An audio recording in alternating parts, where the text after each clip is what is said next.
Anna, can you come here for a sec? Alex's voice echoed from the living room, pulling me away from my sketches. I set down my pencil, rubbing my forehead. These wedding dress designs weren't going to finish themselves, but family first. In the living room, our kids, Mia and Lucas, were building a fort out of pillows and blankets, giggling like it was the best thing in the world. Alex, my husband of 10 years, looked up from his laptop, his eyes crinkling with that familiar smile.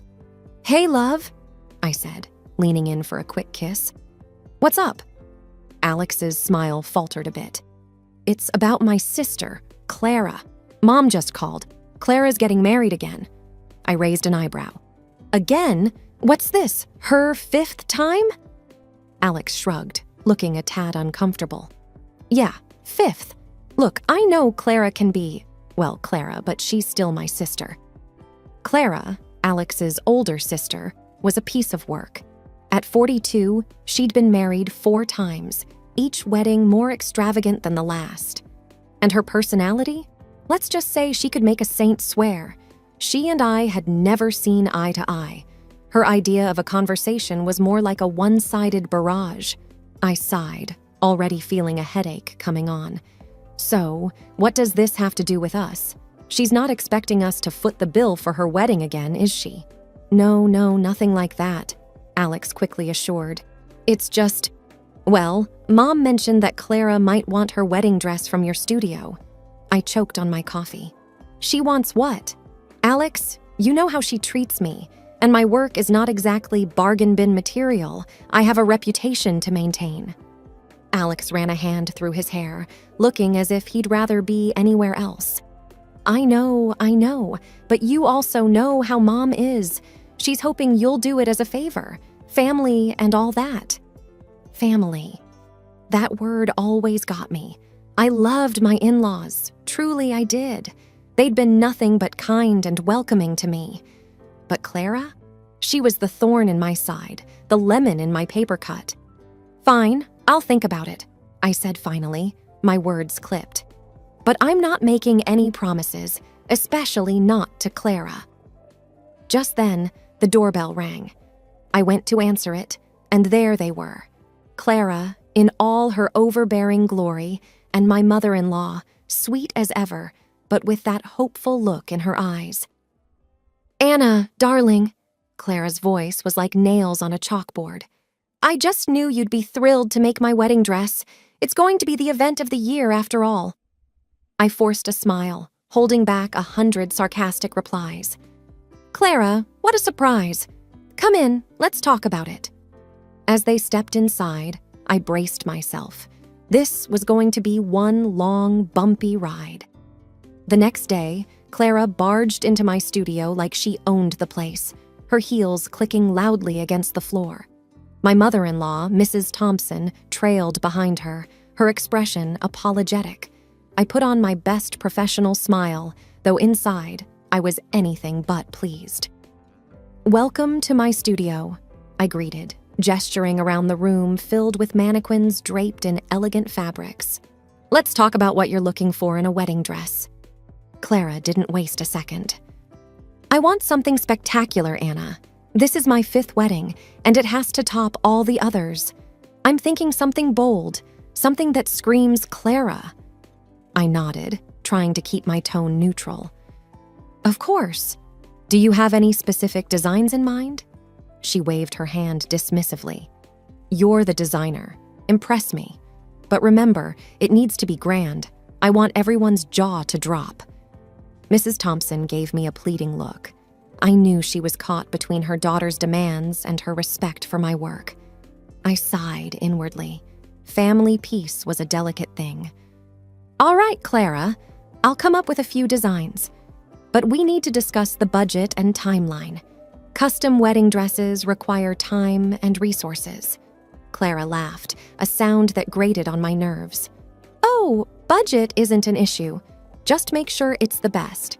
And I need it in 2 months. That shouldn't be a problem for a professional like you, right? 2 months. That was pushing it, especially with my other clients. But before I could respond, Clara added another jab. And make sure it's better than what you usually do. This isn't just some run-of-the-mill wedding. It's mine. I bit back a sharp retort, reminding myself to stay professional. I'll do my best, Clara. Let's schedule a fitting session next week to take your measurements and discuss further details. As they left, Clara's parting words were, "Remember, Anna, I expect nothing but the best. Don't disappoint me." Once they were gone, I slumped into my chair, feeling the weight of the task ahead. Designing a dress for Clara, who was as demanding as she was condescending, was going to be a real test of my patience. But I had promised Mrs. Thompson, and I wasn't one to back down from a challenge, no matter how unpleasant it might be. A week later, Clara strutted into my studio for her fitting session, her attitude as overbearing as ever. I had prepared several sketches, each showcasing a different style, but I had a feeling this was going to be more about Clara's ego than the dress itself. "Here are the designs I've come up with," I said, spreading the sketches out on the table. "I've considered several styles that could complement your personality and the occasion." Clara barely glanced at them, her nose wrinkling in disapproval. "These are okay, I guess, but they're missing that wow factor. You know, something that makes people go, 'That's Clara.'" I took a deep breath, my patience wearing thin. "How about this one?" I pointed to a sketch of a bold, open-back dress. "It's elegant yet daring, much like your personality." Clara peered at the sketch, then shrugged. "It's fine, but it needs more pizzazz, and make sure it's white, pure white." I paused, choosing my words carefully. "Clara, have you considered maybe a different color, like blue, lavender, or even peach? Given that this isn't your first wedding, white might not be the most suitable choice." Her eyes flashed with anger. "Are you kidding me? It's my wedding, and I'll wear white if I want to. It's traditional. Are you saying I can't pull off white?" "No, it's not about that," I tried to explain. "It's just that white traditionally symbolizes—" "I don't care what it symbolizes," Clara snapped. "I want white, and that's final. Are you going to make my dress or not?" Seeing no point in arguing further, I nodded. "All right, white it is. Let's talk about the budget. Given the details and work involved, especially on such short notice, the cost will be around $2,000. Clara's jaw dropped. $2,000? Are you out of your mind? I'm family. You should be giving me a discount, not ripping me off. I already factored in a family discount, I explained, trying to keep my voice steady. The price is actually quite reasonable for a custom design and rushed order. Well, I'm not paying that much, she retorted. I thought you'd do it for free as a wedding gift or something. I was stunned. Clara, I can't just give away my work for free. There are costs involved, not to mention the time and effort of my team. Your team? Clara laughed mockingly. Please, it's just a dress. I'm sure you can whip it up in no time. And it's not like you're some big-name designer. I felt my cheeks flush with anger. My work has value, Clara. I'm sorry, but I can't just give you a dress for free. Clara stood up, her chair scraping loudly against the floor. Fine. I'll talk to Mom about this. She'll make you see sense.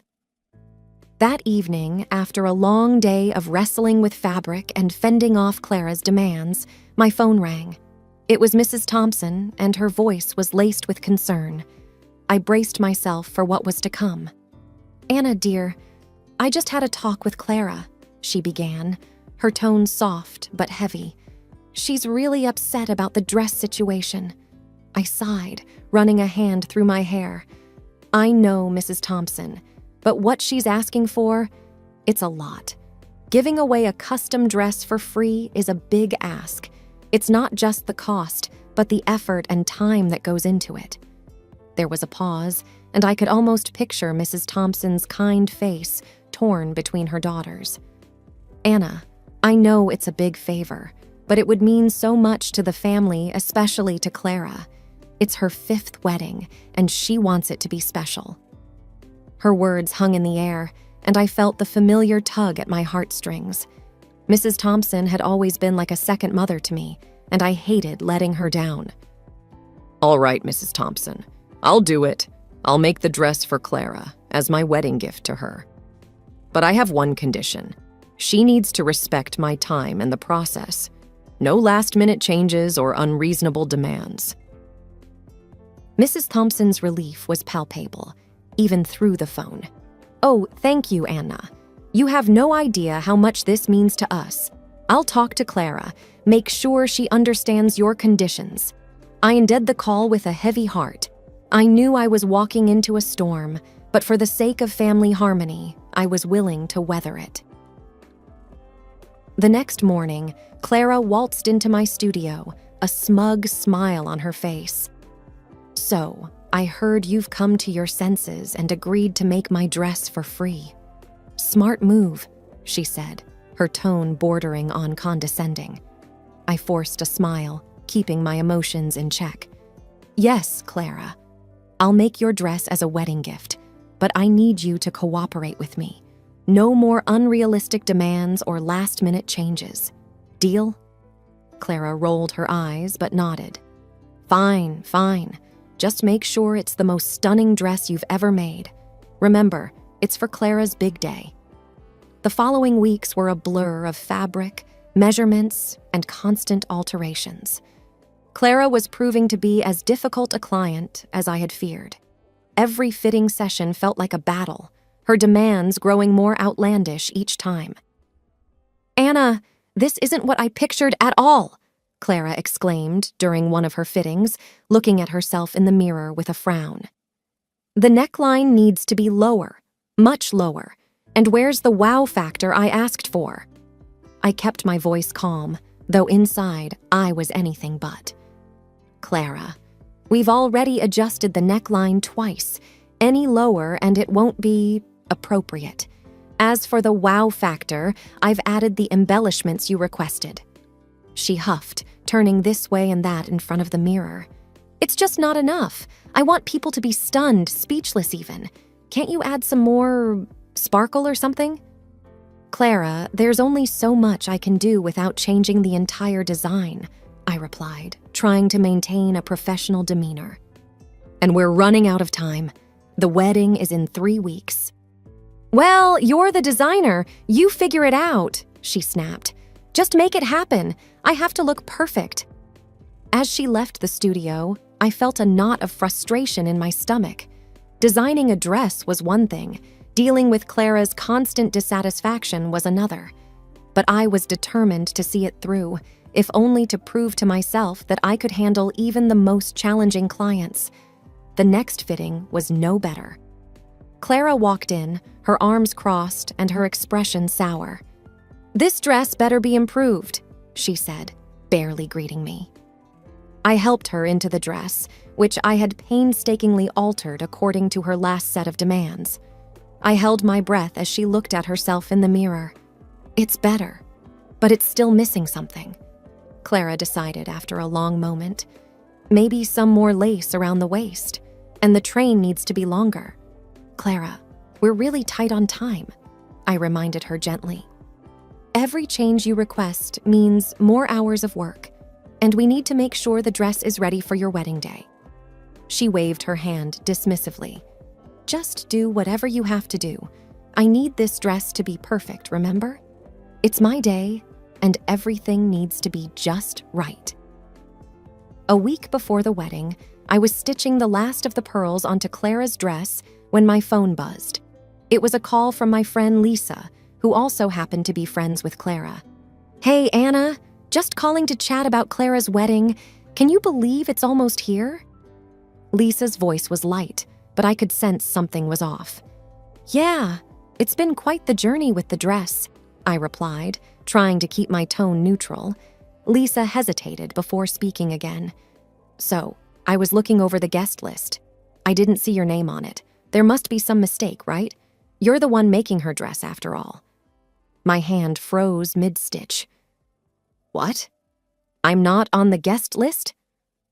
I double-checked, Anna. Your name's not there. I thought it was odd, given you're practically family. Anger and disbelief swirled inside me. After everything I'd done for Clara, she hadn't even bothered to invite me to the wedding?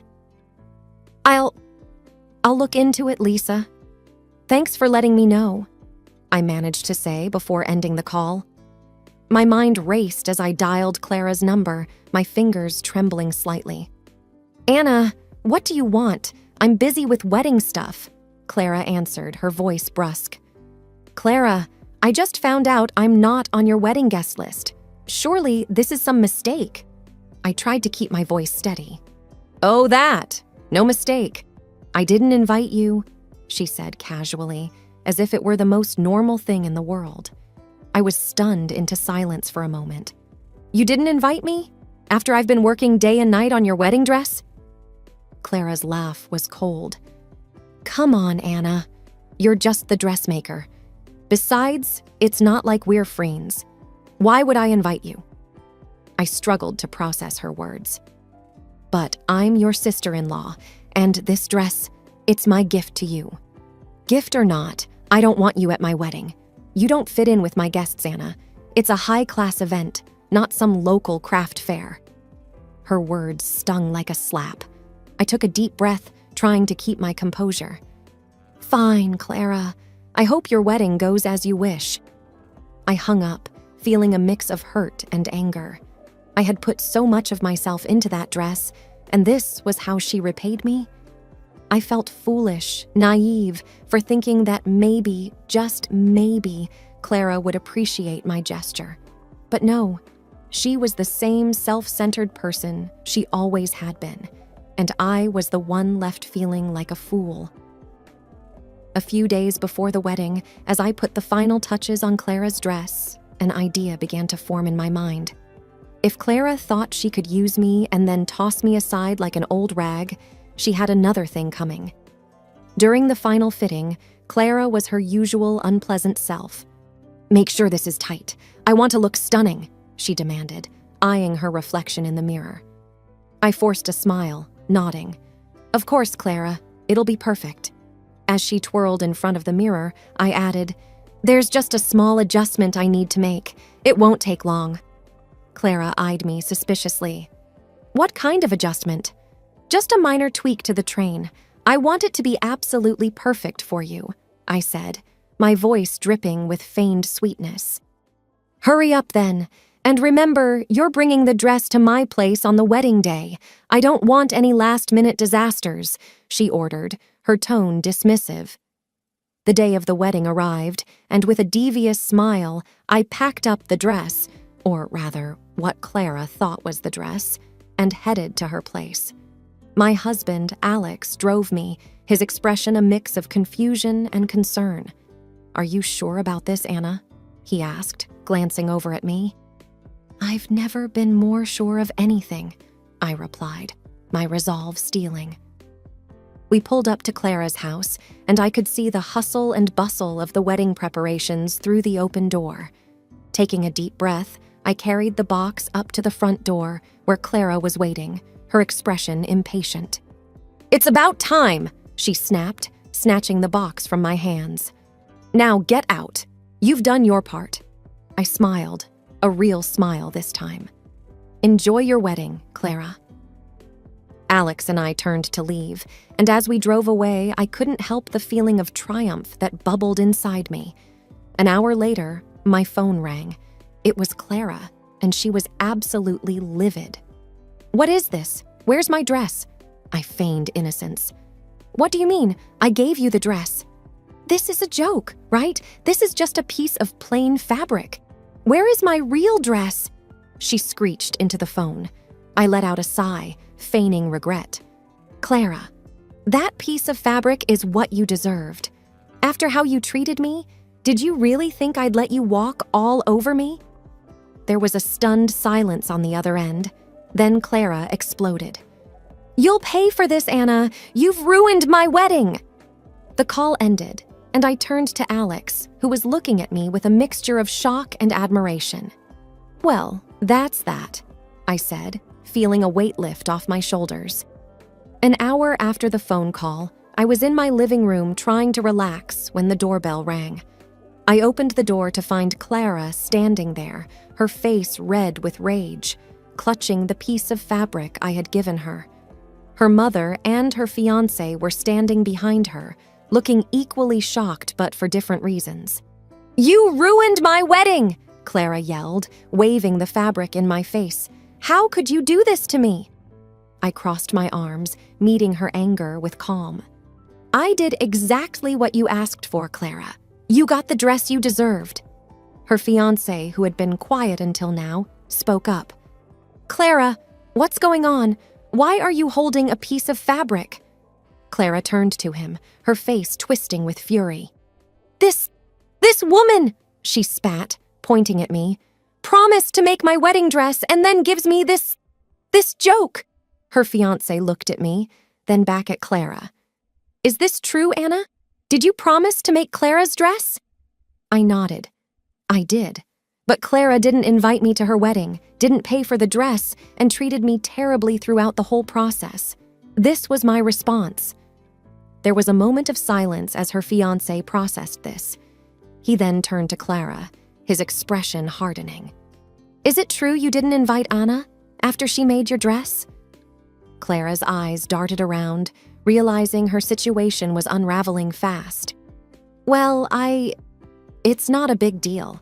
She's just the dressmaker." Her fiancé shook his head, looking disappointed and angry. "Clara, this is not the person I thought I was marrying. I can't go through with this." He turned and walked away, leaving Clara standing there, speechless. Her mother, Mrs. Thompson, who had been quietly observing the scene, stepped forward. "Clara, I think you need to leave," she said softly but firmly. "Anna, I'm so sorry about all of this." Clara, now in tears, turned and ran off, her wedding dreams shattered. As they left, I closed the door, feeling a sense of closure. Alex, who had been watching from the hallway, came over and hugged me. "You okay?" he asked. I nodded, leaning into his embrace. "Yeah, I'm okay. I just hope Clara learned something from all this." The rest of the day passed quietly. As I sat down in my studio later, I realized that sometimes standing up for yourself means making tough choices, but in the end, it's worth it.